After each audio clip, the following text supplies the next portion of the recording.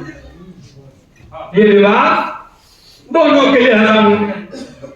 کیا چل رہا ہے شادیوں کا ماحول, یہ ضرور دیکھ لیں کیسا لگا. ٹھیک, جب مہمان آئے تو سنے گا میں اس کا بات نہیں کرتا. کس کا نہیں کرتا؟ شیطانوں کا. کیوں؟ اس لیے کہ وہ لباس پہن کے آئے تھے جس کا پہننا حرام تھا. ریشمی لباس جس کا مردوں کے لیے پہننا حرام تھا. ریشمی لباس پہن کے آئے تھے. کیا پہن کے آئے تھے؟ سونے کی انگوٹھیاں پہن کے آئے تھے جن کے لیے مرد کو پہننا حرام ہے. ہم نے تو داماد کے رشتے میں سونے کی انگوٹھی دی, تو نے تو حرام کام کی طرف توجہ دلائی. تو ویسے ہی مہنگا ہوگا. بس ایک منٹ کو پہن لے تاکہ فوٹو کھنچ جائے. ابے حرام تو حرام ہے.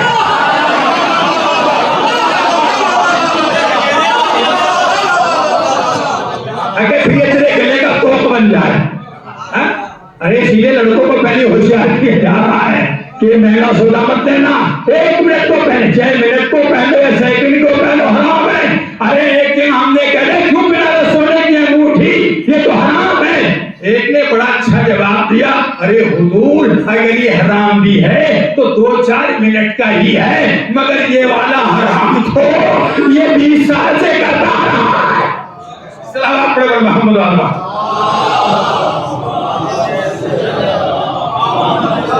سلامات ایسا پڑھنے کے بعد سمجھ میں آ رہی پتہ چل جائے گا.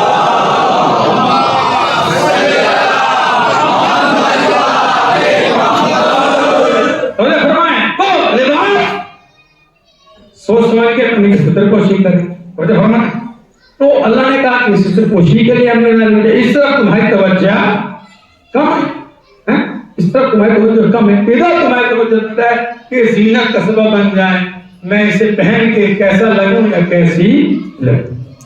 اس لیے اللہ نے اپنے پیغمبر اور اللہ کے رسول نے حضرت علی سے کہا, یا علی اذا حضرت, اے علی جب تم آئینہ دیکھو. ہم کیا کرتے ہیں آزاد لباس میں, اور جب ہم تیار ہو جاتے ہیں گھر تو کیا حرکت کرتے ہیں؟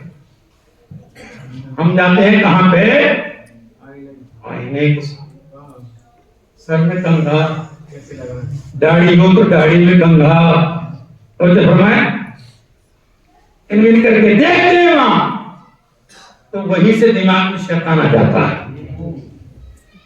کہاں سے آ جاتا ہے؟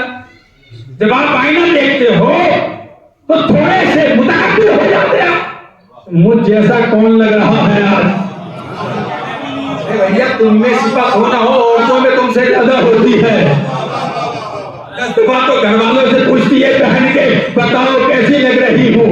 شوہر ہوتا ہے تو شوہر سے پوچھتی ہے, ماں ہوتی ہے تو ماں سے پوچھتی ہے, بڑی بہن ہو تو بڑی بہن سے پوچھتی ہے, پھوپھی خالہ ہو تو ان سے پوچھتے بتاؤ کیسے لگ رہی ہوں یا کیسے لگ رہا ہوں.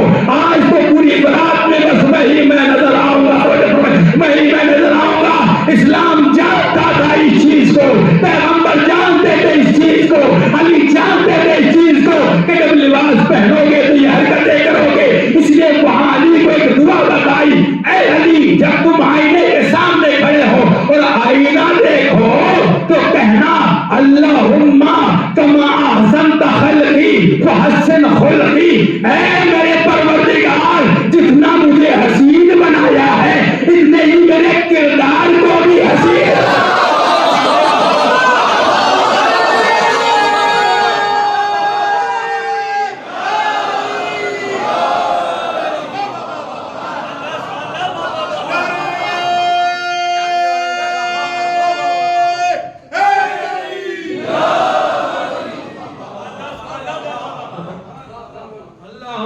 کما احسنت حسن خلقی، ایک چیز ہے آپ کے قبضے میں اور ایک چیز ہے خدا کے قبضے میں۔ آپ کا قد کتنا ہوگا، آپ کا رنگ کیسا ہوگا، آپ کی ناک کیسی ہوگی، آپ کے دانت کیسے ہوں گے، آپ کی ٹانگیں چھوٹی ہوں گی کہ لمبی ہوں گی، پتہ نہیں میں نے یہ لطیفہ سنایا تھا نہیں۔ ایک صاحب کی ناک بڑی چپٹی تھی، اللہ نہ کرے یہاں کسی کی، اور وہ بھی اللہ کی مخلوق تھے، چند لمبی ناک والوں میں غریب پھنس گئے۔ ایک نے دوسرے سے پوچھا ہم سب کی ناک تو لمبی لمبی، اس کی ناک چپٹی کیوں ہے؟ دوسرے نے کہا میں بتاؤں، جب سارے پتلے تیار ہو گئے تو اللہ نے کہا اس میں رو ڈال، اس میں رو ڈال، اس میں رو ڈال۔ رو ڈالنے والے کی فرشتے میں اللہ کا کلام سمجھ میں نہیں آیا، وہ سوچنے لگا کون سے پتلے کی اندر رو ڈالوں۔ اتفاق سے اس نے ناک پہ انگلی رکھ کے پوچھا کہ کیا اس میں ڈال دوں؟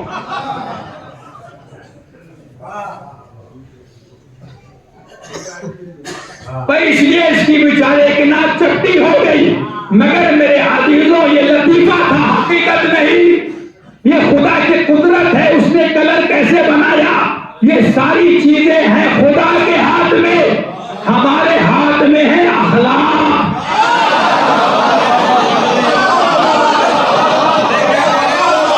ہمارے ہاتھ میں ہے کیا؟ اخلاق۔ اخلاق ہمیں بنانا ہے۔ شاعر نے کیا خوبصورت کہا، جوانوں کے لیے شعر پڑھ رہا ہوں، اسے اپنے کلیجے پہ رکھ لینا، جب بھی دل میں کوئی غلط خیال آئے اسی شعر کو پڑھ لینا۔ کلیم بن نوری نے کہا کہ صورت تو عطا کی تھی محمد کی خدا نے۔ چاروں سے پڑھ دیتا ہوں۔ زمین کرب و بلا پر کہا یہ اکبر نے، اسی زمین پہ حق کا بیان ہم دیں گے۔ سنیے گا آخری کے دو سے جوانوں کے لیے، زمین کرب و بلا پر کہا یہ اکبر نے، اسی زمین پہ حق کا بیان ہم دیں گے، اسی زمین پہ حق کا بیان ہم دیں گے۔ صورت تو عطا کی تھی محمد کی خدا نے، کردار سے کردار ملا لے گئے اکبر۔ کردار سے کردار ملا لے گئے، تو یہ آپ کے ہاتھ میں نہیں، یہ تو خدا کے ہاتھ میں تھا۔ آپ کے ہاتھ میں کیا ہے؟ کردار۔ جب آپ جائیں تو اس دعا کو پڑھیں، حضرت علی پر کو یاد کر لیں، آپ خود ہی صحیح ہو جائیں گے۔ اب سنیے جو بات میں کہہ رہا، اب مسئلہ یہ آیا کہ جب یہ بتنا والے مدینے آئے، کردار کی بات جب آئے، انہوں نے دیکھا یہ اچھے اچھے کپڑے پہن کے آ رہے ہیں اور ہمارے اللہ کے پاس تو کچھ بھی نہیں ہے، اور وہ تو بوریے کے اوپر بیٹھے ہوئے ہیں۔ ایک صحابی تھوڑا رسول اللہ کے پاس آیا اور آ کے کہتا ہے اب جو مہمان آ رہے ہیں ایسے مہمان ہم نے نہیں دیکھے، ایسے مہمان ہم نے نہیں دیکھے۔ رسول اللہ نے کہا پھر میں کیا کروں؟ کہا آپ یہ کیجئے کہ جلدی سے کپڑے بدل لیجیے۔ نہیں بات سمجھیں گے، جلدی سے کپڑے بدل لیجیے۔ رسول اللہ نے کہا کیوں بدل لوں؟ اچھا کون سے بدلوں؟ کہا وہ جو قیصر روم نے آپ کے لیے جامہ بھیجا ہے آپ اسے پہن لیجیے، وہی اس لباس کا مقابلہ کر سکتا ہے۔ رسول اللہ نے کہا انہی کپڑوں میں ملوں گا، رسول اللہ نے کہا انہی کپڑوں میں ملوں گا، اسی چٹائی کے اوپر ملوں گا، اسی انداز میں ملوں گا۔ انہوں نے کہا ہمیں بڑا تعجب ہو رہا ہے، وہاں لوگ کپڑے بدل کے آ رہے ہیں، آج انہی کپڑوں میں مل رہے ہیں۔ رسول اللہ جب جملہ کہا ابے میری شناخت میرے کپڑوں سے نہیں ہے، میری شناخت میرے کردار سے ہے۔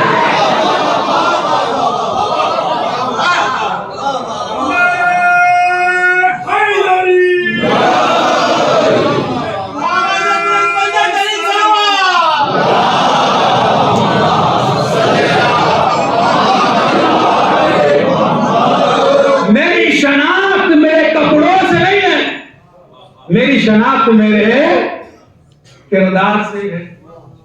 اب مجھے بتائیے آپ نے کیا شناخت پیدا کی اپنی؟ کپڑے یا کوئی فن؟ ابھی میں بیان دے رہا ہوں آپ کے سامنے، آپ بتائیے آپ میری بات سن رہے ہیں یا میرے کپڑوں کے بارے میں سوچ رہے ہیں؟ دل سے بتائیے کیا دیکھ رہے ہیں آپ؟ کپڑے تو نہیں دیکھے، بیان سنا نا۔ کوئی شاعر بہترین پڑھ رہا ہو تو کپڑے دیکھتے ہیں، کلام سنتے ہیں؟ بتائیں مجھے، یہ ماہر بھائی ابھی مرثیہ پڑھ رہے تھے، کپڑے دیکھے یا مرثیہ سنا؟ ارے دنیا کی کوئی بھی لائن ہے، اگر کوئی فن اندر ہے نا تو کوئی کپڑے نہیں دیکھتا کہ پہنے ہوئے کیا ہو۔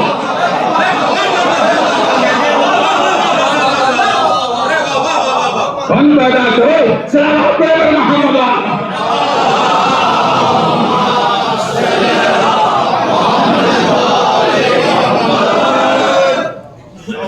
محمد زمانے کیا ہوا ہمارے ببر بھائی؟ اچھا جی، اگر ہم کپڑے پہننے بہت اچھے،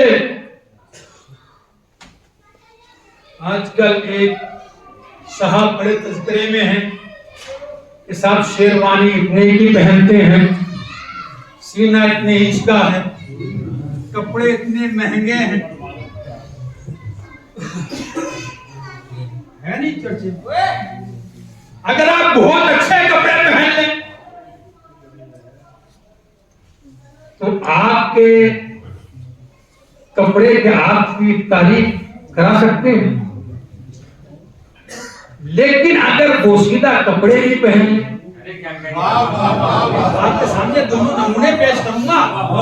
ارے کل کو چھوڑ دیجیے، آج کے نمونے دیکھ لیجیے، ایک ملک ہے وہ اور ایک ملک ہے کہانی چاہتا ہے یہاں مہنگے مہنگے کپڑے ہیں، مگر جیسے ہی بولتا ہے پتا چل جاتا ہے ماں کیسی ہے، باپ کیسا ہے، خاندان کیسا ہے، جذبہ کیسا ہے۔ بڑے وہ ہے جس کی آستین بھی پھٹی ہوئی ہے، مگر جب بولتا ہے تو دنیا سمجھ جاتی ہے کہ لہو ہے۔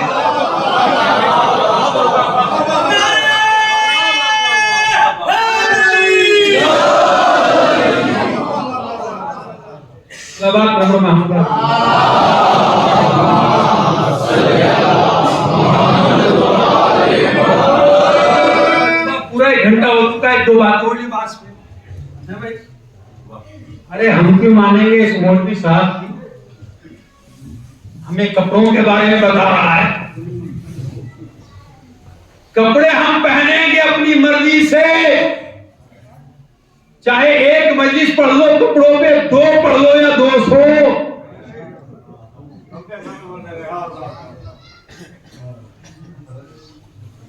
ہم بھی دعوے سے کہہ رہے ہیں تمہیں زندگی میں ہماری بات ماننا پڑے گی۔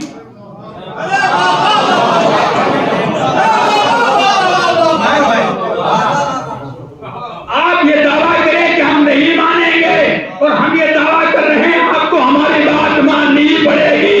یہ تو ہو سکتا ہے کہ ہندوستان میں نہ مانو، مگر جب حج کے لیے جاؤ گے تو ہم سے نہیں پوچھو گے۔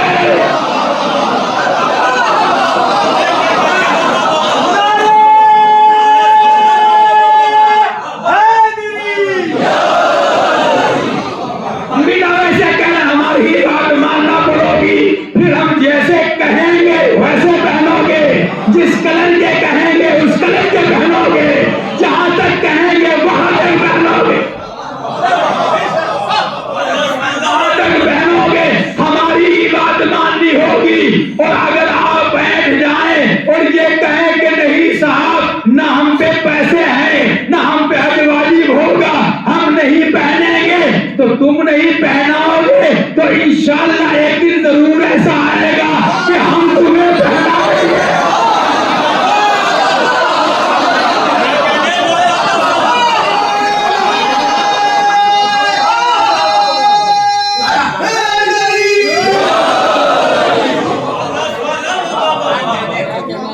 دیکھو آدمی ڈر جاتا ہے مگر جب بات کسی انداز سے کہی جائے جب فرمایا تو ہم پہنائیں گے. کیا پہنائیں گے؟ پھر ہم پہنائیں گے لنگی ہم پہنائیں گے, چادر ہم پہنائیں گے, امامہ ہم پہنائیں گے, صحابہ ہم پہنائیں گے, اور جہاں خطرہ نہیں ہے وہاں لگوٹ بھی ہمیں پہنائیں گے.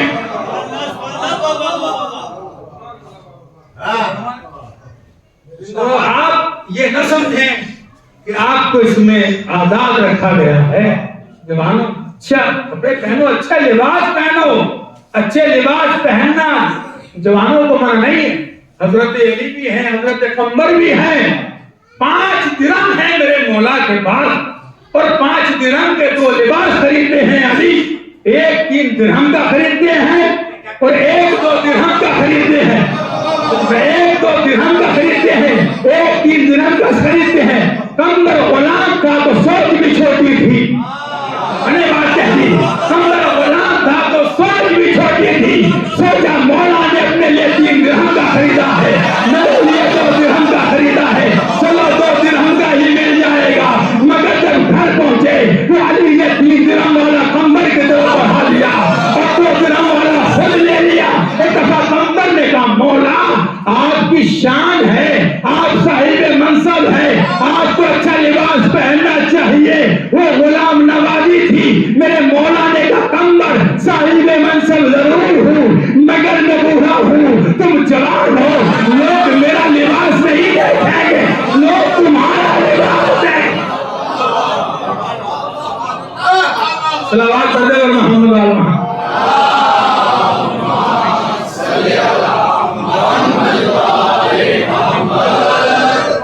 تمہارا نہیں میرا نہیں تمہارا لباس دیکھیں گے. لباس پہننا منع نہیں, اچھا پہنو اچھا پہنو کو منع نہیں. زینت کا بھی خیال رکھو مگر ساتھ میں ستر پوشی کا بھی, ستر عورتین کا بھی خیال رکھو. اب قرآن قرأت کرتا ہوں. یا بنی آدم قد انزلنا علیکم لباس یواری سوادکم وریش. اے اولاد آدم ہم نے تمہارے لیے لباس کو نازل فرمایا. کیا کہ اللہ نے لباس کو نازل فرمایا. ٹھیک, ہم نے تمہارے لیے لباس کو نازل فرمایا. قرآن اللہ نے نازل فرمایا. ہم دکھا سکتے ہیں یہ قرآن ہے اللہ نے نازل. ہم نے آسمان سے بارش کو نازل فرمایا. وَأَنزَلَ مِنَ السَّمَاءِ مَاءً طَهُورًا. ہم نے آسمان سے پاکیزہ پانی نازل کیا. تو جب نازل کیا تو ہمارے سامنے ہے کہ یہ پانی ہے. قرآن کو کہا اِنَّا أَنزَلْنَاهُ فِي لَيْلَةِ الْقَدْرِ, ہم نے شب قدر میں نازل کیا. یہ ہمارے سامنے قرآن ہے. ٹھیک. وَتَرْمِيهِمْ بِحِجَارَةٍ مِّن سِجِّيلٍ, ہم نے آسمان سے پتھر بھیجے. اب ابیل کی چوچ میں وہ ہمارے دیکھنے والے پتھر. جب اللہ یہ کہہ رہا ہے, جب میں آخری جملہ اپنی مجلس کا, جب اللہ یہ کہہ رہا ہے اے اولاد آدم ہم نے تمہارے لیے لباس کو نازل کیا, مجھے آدم سے لے کر آخری آدمی تک ڈھونڈ کے بتاؤ وہ کون ہے جس کے لیے اللہ نے لباس نازل فرمایا.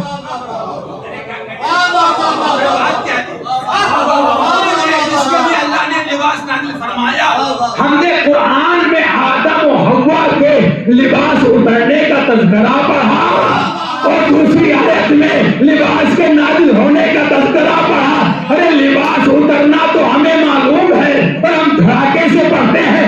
آدم کا لباس اتارا گیا, حوا کا لباس اتارا گیا. ارے یہ بھی تو ذرا پڑھا کرو وہ کون ہے جن کے لیے اللہ نے لباس کو نازل فرمایا.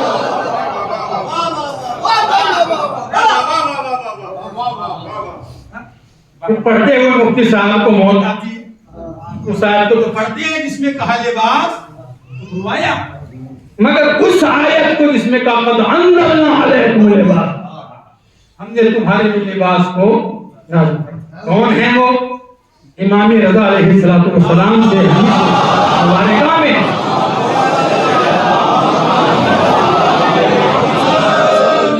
کہ عید کا ایام قریب آ گئے، قریب آ گئے عید کے ایام کو، حسنین علیہ السلام کریمین نے کہا کہ سب کے لباس آ گئے مگر ہمارا لباس نہیں آیا۔ شہزادی نے فرمایا بیٹو گھبرانے کی ضرورت نہیں ہے، خیاط کے یہاں گئے ہیں، لباس لے کے آ جائے، لباس لے کے آ جائے۔ بچے جو ہے تمہیں انتظار کرتے کرتے سو گئے، شم شہزادی نے مصلی بچھا لیا۔ میرے پروردگار یہ تو تو جانتا ہے یا میں جانتی ہوں، مگر تیری کنیز نے کہہ دیا خیاط کے یہاں گئے ہیں، اب میری عزت تیرے حوالے ہے۔ فوراً کسی نے دخل باب کیا تھا انا خیاط الحسنین، میں حسنین کا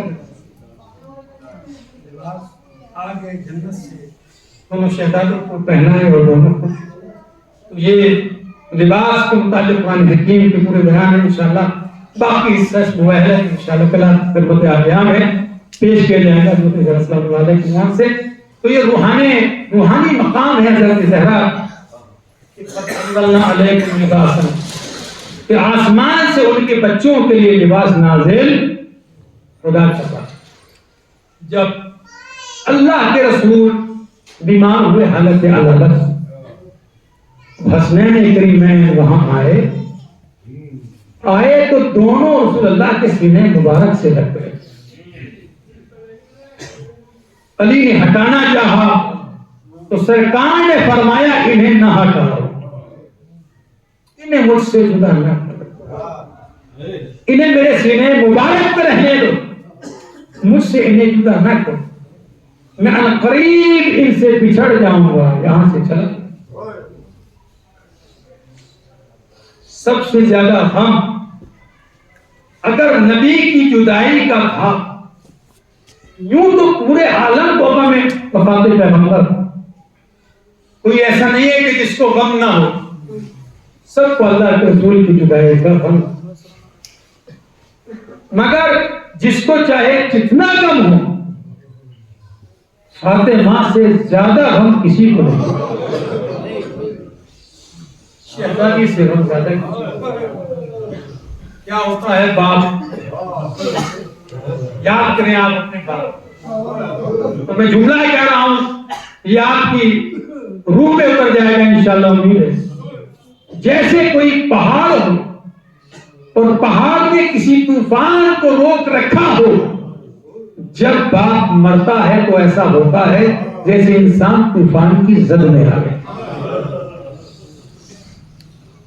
حضرت سلمان فارسی نے سلیم بن کثیر حلالی میں لکھا ہے کہ حضرت زہرا وہاں آئی، اور جب حضرت زہرا وہاں آئی تو اس وقت حضرت سلمان فارسی وہاں تھے، وہ کہتے ہیں کہ میں نے دیکھا کہ زہرا رونے لگی، پوچھا رسول اللہ نے کیوں رو رہی؟ تو فرمایا بابا آپ جا رہے ہیں، آپ کی زہرا کو بہت ڈر لگ رہا ہے۔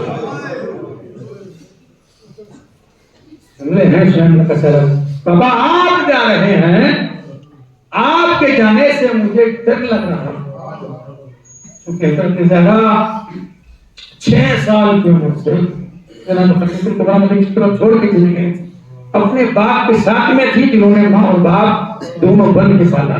بابا آپ جا رہے ہیں، مجھے ڈر لگ رہا ہے۔ کس بارے میں ڈر لگ رہا ہے؟ اے بابا میں اپنے بارے میں ڈر رہی ہوں، اپنے شوہر کے بارے میں ڈر رہی ہوں، اور میں اپنے بچوں کے بارے میں ڈر رہی ہوں۔ اے بابا مجھے خوف لگ رہا۔ اب یہاں سے دیکھیں کس انداز سے رسول اپنی بیٹی کے دل کو سہارا لیتے ہیں، فرماتے ہیں اے میری نور نظر، اللہ نے ہمارے لیے دنیا نہیں آخرت رکھی ہے، اے میری بیٹی تو دنیاوی عزتوں کی طرف نہ دیکھنا، اے میری بیٹی تو اخروی عزتوں کی طرف دیکھنا، اس لیے کہ نبی کو پتا ہے کہ نبی کے بعد اس خانوادے کے ساتھ سلوک ہونے والا ہے۔ اس لیے آپ کیسے فرماتے ہیں اے میری بیٹی اللہ نے نظر انتخاب ڈالی، مجھے سید الانبیاء بنا دیا، علی کو سید الاولیاء بنا دیا۔ اے علی جو علم تمام پیغمبروں کو دیا وہ خدا نے تنہا مجھے دیا اور الگ سے علم دیا، وہ میں نے سارا علی ابن ابی طالب کو دے دیا۔ اے زہرا اگر علی کا دنیا احترام نہ کرے تو تیرے دل میں تکلیف نہ ہو، اس لیے کہ ان کا خدا احترام کرتا ہے، ان کا ملائکہ احترام کرتی ہیں، ان کا فرشتے اکرام کرتے ہیں، ان کی توہین کرنے سے تمہارا دل چھوٹا نہ ہو۔ اے میری لاڈلی فاطمہ صبر سے کام لینا، صبر سے کام لینا، اسلام نے فارسی کے فرمایا صبر سے کام لینا۔ پھر کیا ہوا کہ کسی نے یکیک دخل و باب کیا، زہرا نے پوچھا کون ہے؟ تو آواز آئی انا غریب، میں ایک مرد مسافر ہوں، رسول سے ملاقات کرنا چاہتا ہوں۔ حضرت زہرا نے کہا میرے بابا کی حالت ٹھیک نہیں ہے، اس وقت ملاقات نہیں ہو سکتی، تم تھوڑی دیر میں آنا جب غش پاپا ہو۔ رسول اللہ تو یہ آنے والا مرد مسافر چلا گیا، پھر تھوڑی دیر کے بعد دخل باب کیا، پھر کہا کہ ایک مرد مسافر ہوں، رسول سے ملنا چاہتا ہوں۔ زہرا نے پھر کہا میرے بابا اس حالت میں نہیں ہے، مگر تیسری مرتبہ ایسی محب آواز میں کہا ایک مرد مسافر ہوں، رسول سے ملنا چاہتا ہوں، کہ زہرا رونے لگی۔ جب آنسو رخسار رسالت میں ٹپکے اللہ کے رسول نے آنکھوں کو کھول دیا۔ اے میری نور نظر، میری زندگی میں رونے کی وجہ کیا ہے؟ بابا کوئی مرد مسافر ہے، میں منع کر چکی ہوں، بار بار اصرار کر رہا ہے کہ میں رسول سے ملنا چاہتی ہوں۔ ایک دفعہ رسول اللہ نے کہا بیٹی جانتی ہو یہ کون ہے؟ اے میرے بابا آپ بہتر جانتے ہیں، بتائیے یہ کون ہے؟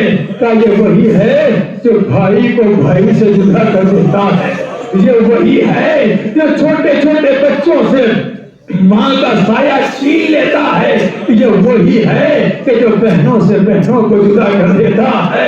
اے میری نور نظر، یہ آج تک کسی کے دروازے پہ کھڑا نہیں ہوا، یہ تیرے در کی عظمت ہے کہ جہاں ملک الموت کھڑا ہو کے اجازت مانگ رہا ہے۔ ارے جیسے ہی ملک الموت کا نام سنا زہرا کی آنکھوں میں آنسو آ گئے، سمجھ گئی میرے بابا کا وقت قریب آ گیا۔ اے میری بیٹی اس ملک الموت کو آنے کی اجازت دے دو۔ ملک الموت داخل خانہ رسالت معاف ہو گیا، ایک دفعہ کھڑا ہو گیا سرکار کے سامنے، کہا حوران بہشت آپ کی زیارت کی مشتاق ہے، غلامان بہشت آپ کا انتظار کر رہے ہیں، خدا آپ کو سلام کر رہا ہے، آپ کی زیارت چاہتا ہے، آپ کا دیدار چاہتا ہے۔ اے پیغمبر آپ حکم دیں تو میں آپ کی روح مبارک کو قبض کر لوں۔ جیسے یہ فرشتہ باتیں کر رہا تھا، روایت میں ہے کہ رسول اللہ نے فرمایا بس بس ملک الموت اتنی دیر ٹھہر جا کہ جبرائیل زمین پہ آ جائے، میں آخری مرتبہ جبرائیل سے بات کرنا چاہتا ہوں۔ فوراً جبرائیل زمین سے نیچے زمین پہ آ گئے، ایک دفعہ کہا علی کا اپنا ہاتھ دو، علی نے اپنا ہاتھ دیا، زہرا تم بھی اپنا ہاتھ دو، زہرا کا ہاتھ لیا، دونوں کا ہاتھ اپنے سینے مبارک پہ رکھ لیا، اور پھر اپنی نور نظر زہرا کا ہاتھ علی کے ہاتھ میں دے کے کہا اے علی میں نے زہرا کو نماز شم میں مانگا ہے، میں نے 40 دن عبادت کر کے مانگا ہے، اے علی میں نے اپنی بیٹی کو باپ بن کے بھی پالا ہے، میں نے ماں بن کے بھی پالا ہے، اے علی میں نے اپنی بیٹی کو کبھی سخت نگاہ سے نہیں دیکھا، اے علی میں نے کبھی اپنی بیٹی کے رخسار پہ تماچا نہیں لگایا، اے علی میں نے کبھی اپنی بیٹی کو ناراض نہیں کیا، اے علی میں نے کبھی اپنی بیٹی کا دل نہیں دکھایا، اے علی میں اپنی زہرا کو تیرے ہاتھ میں دے کے جا رہا ہوں، علی ارے جب تک طاقت ہے، ارے میری زہرا کی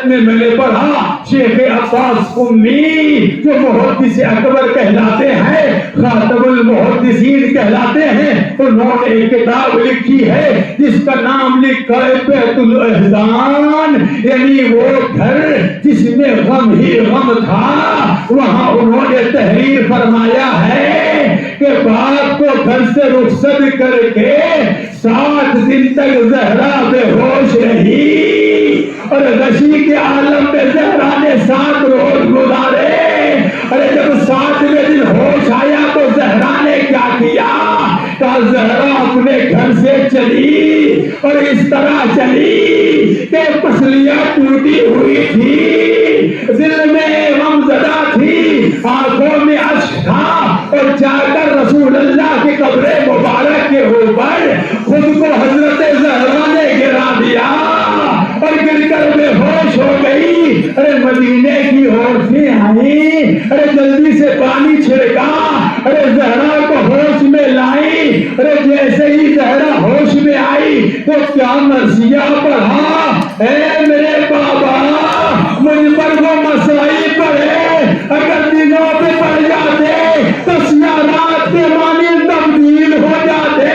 اے میرے بابا اس مدینے میں کوئی مجھے بچانے نہیں آیا، اے میرے بابا اس مدینے میں کوئی تعزیت دینے نہیں آیا، اے میرے بابا میری جاگیر چھین گئی، اے میرے بابا میرے شوہر کے گلے میں رسی کا پھندا ڈالا گیا۔ روایتوں میں بار بار عرض کرتی تھی اور کوئی زہرا کے امداد کو نہیں آیا۔ ہاں ہاں کتنا ظلم تھا، صاحبان تاریخ نے لکھا ہے کہ سب سے زیادہ مضبوط اصحاب رسول میں بلال تھے، جن کے سینے کے اوپر پتھر رکھا جاتا تھا، جنہیں دھوپ میں لٹایا جاتا تھا، مگر پھر بھی احد احد کی سزائیں دیتے تھے۔ مگر سینے کا مضبوط ہونا اور ہے اور دل کا مضبوط ہونا اور ہے۔ کہتے جب بلال نے یہ ظلم و ستم زہرا پہ دیکھے تو مدینے کو بلال نے چھوڑ دیا اور شام کی طرف چلے گئے۔ ارے جب شام میں پہنچے تو شام کا وقت تھا، ارے سامان سفر کو کھول دیا، ارے بہوے استراحت ہو گئے۔ ارے جیسے ہی سوئے خواب میں رسول اللہ کو دیکھا، شکوہ فرما رہے ہیں، ارے بلال میری بیٹی میری قبر پہ آئی تھی، ارے مجھ سے کہہ رہی تھی ارے بابا اس مدینے میں کوئی پوچھنے نہیں آیا، ارے میرے بلال تجھ پر تو ہمیں بڑا ناز تھا، کیا تو بھی مدینہ چھوڑ کے آ گیا؟ ارے تجھے دیکھ کر تو زہرا کے دل کو ڈھارس ہوتی تھی۔ ارے بلال نے یہ خواب دیکھا، خواب سے بیدار ہوئے، ارے سامان سفر باندھنے لگے اور شام سے مدینے کا رخ کیا۔ اصحاب آگے بڑھے اور بڑھتے کا بلال ابھی تو آئے ہو، سفر کی تھکان بھی نہیں اتری، یہ واپس جانے کا پروگرام کیسے بنا لیا؟ بلال نے رونے کے بعد کہا میرے حبیب نے مجھے بلایا ہے، میرے محبوب نے مجھے بلایا ہے، میرا محبوب مجھے بلا رہا ہے۔ ارے بلال شام سے واپس چلے، اپنے گھر نہیں جاتے، مسجد نبوی قبر پیغمبر کی طرف جا کے کہتے ہیں یا رسول اللہ آپ کا غلام آ گیا ہے، آپ نے بلایا تھا غلام حاضر ہو گیا ہے۔ مسجد میں وقت نماز تھا، وقت اذان تھا، مؤذن چاہتا تھا کہ اذان کہے، مگر جب بلال کو دیکھا تو بلال کی حیرت کی وجہ سے گلدستے اذان تک نہ جا سکا۔ ارے فوراً واپس ہٹ کے بلال سے کہا جاؤ اذان کہو، مگر بلال نے ٹوٹے ہوئے دل سے قبر پیغمبر کو دیکھ کے کہا اب کس کے لیے اذان کہوں؟ وہ میرا محبوب کہاں ہے جس کو میری اذان پسند آتی تھی؟ وہ میرا محبوب کہاں ہے جو کہتا تھا بلال اذان کہو؟ جب تم اذان کہتے ہو تو میرا دل خوش ہو جاتا ہے۔ اب میں کس کے لیے اذان کہوں؟ میں اذان نہیں کہوں گا۔ ارے جب بہت دیر تک اذان نہ ہوئی تو زہرا نے حسن حسین کو بھیجا، ارے جاؤ میرے بابا کی مسجد میں دیکھو کہ اذان کیوں نہیں ہو رہی ہے۔ اب بچوں نے جا کر دیکھا تو وہاں بلال سے لوگ ضد کر رہے ہیں مگر بلال اذان نہیں کہتے۔ حضرت زہرا نے کہا جاؤ میرے بچوں بلال سے جا کر کہنا اگر میرے بابا موجود نہیں ہے تو ان کے دل کا ٹکڑا موجود ہے، آج تمہاری اذان زہرا سننا چاہتی ہے، جاؤ اذان کہو۔ ارے بچے گئے، گلدستے اذان پہ لے جا کے کھڑا کر دیا۔ ارے بلال نے کہا اللہ اکبر۔ ارے ایک مدت کے بعد اہل مدینہ نے ارے جب بلال کی اذان سنی اور صدائے تکبیر سنی، ہر گھر سے رونے کی آواز بلند ہو گئی۔ جب بلال نے کہا اشہد ان لا الہ الا اللہ، مدینے کے رونے کی عورتوں کی آواز آنے لگی۔ اب جو بلال نے کہا اشہد ان محمد رسول اللہ، ایک زہرا کے گھر سے آواز اٹھی، اے بلال اذان سے روک دے، ہماری ماں بے ہوش ہو گئی۔ آپ نے سن لی بلال کی اذان، بس دو اذانیں اور سنا دیتا ہوں، یہ ہے مدینے کی اذان مگر دو اذانیں اور ہیں۔ ایک اذان ہے روز عاشور کی اور ایک اذان ہے شام غریبہ کی۔ مدینے کے مؤذن کو بلال کہتے ہیں، روز عاشور کا مؤذن کون تھا؟ ارے جب وقت صبح آئی تو اس وقت حجاج ابن مسعود جو مؤذن حسین ابن علی تھا آگے بڑھا اذان دینے کے لیے، تو حسین نے فرمایا مسعود آج تم اذان نہ کہنا۔ ارے میرے مولا کیا اذان میں کوئی غلطی ہے؟ فرمایا نہیں، آج میرا بیٹا علی اکبر اذان کہے گا، آج شفیع رسول اذان کہے گا۔